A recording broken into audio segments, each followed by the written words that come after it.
नमस्कार दोस्तों, हमारे देश के विदेश मंत्री एस जयशंकर जी संयुक्त राष्ट्र सुरक्षा परिषद में जिस तरह से पाकिस्तान के खंड बेइज्जती कर रहे हैं वो तो देखकर दिल खुश हो जा रहा है।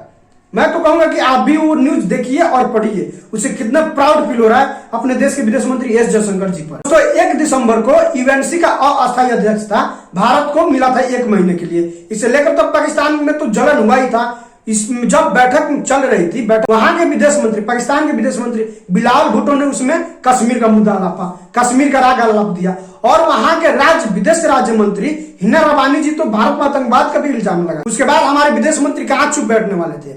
इसके बाद तो हमारे विदेश मंत्री पाकिस्तान की अखंड बेइज्जती की। सबसे पहले उन्होंने कहा कि जो देश उसामा बिन लादेन को अपना मेहमान मानता हो और अपने पड़ोसी देश के संसद पर हमला करवाता हो, वह देश आज यूएनसी में अपना उपदेश दे रहा है।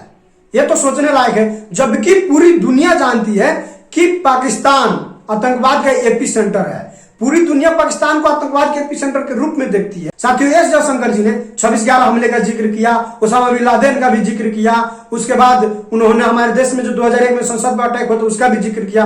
एक एक करके पाकिस्तान का काला चिट्ठा खोल रहे थे। इसके बाद पाकिस्तान के विदेश राज्य मंत्री हिना रबानी ने प्रेस कॉन्फ्रेंस करके कहा कि भारत जिस तरह से आतंकवाद का इस्तेमाल कर सकता है, पूरी दुनिया में कोई भी देश ऐसा नहीं है कि उस तरह से आतंकवाद का इस्तेमाल कर सके। उन्होंने भारत पर सीधा इल्जाम लगाया कि भारत पाकिस्तान में आतंकवाद को बढ़ावा देता है और आतंकवादी हमला जो पाकिस्तान में होता है वो भारत के ही वजह से होता है। और उसके बाद एस जयशंकर जी ने मैडम की अखंड बेइज्जती की। एस जयशंकर जी ने कहा, मैडम मैडम मैडम थोड़ा कंट्रोल कीजिए और सुनिए। उन्होंने एस जयशंकर जी ने कहा कि लगभग 2.5 साल से पूरी दुनिया कोविड से जूझ रही है, जिसमें से हम सब कोविड से जूझ रहे हैं। कोविड के वजह से कुछ लोगों को ब्रेन फॉग हो गया। एस जयशंकर जी ने इतना ही नहीं रुके, अभी इनका अखंड बेइज्जती बाकी था। एस जयशंकर जी ने कहा, मैडम चलो आपको थोड़ा इतिहास का सैर कराते हैं। एस जयशंकर जी ने इन्हें 2011 की एक बात दिला दी।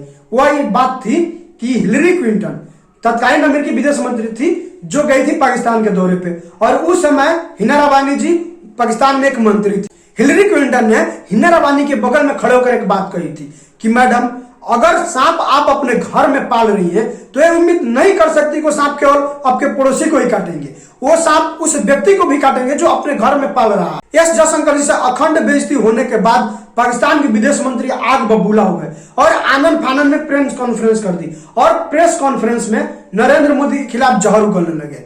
बिलावल भुट्टो ने कहा कि नरेंद्र मोदी गुजरात के कसाई हैं और नरेंद्र मोदी और एस जयशंकर जी सिर्फ और सिर्फ आरएसएस के प्रधानमंत्री है जो हिटलर के रास्ते पे चल रहे हैं।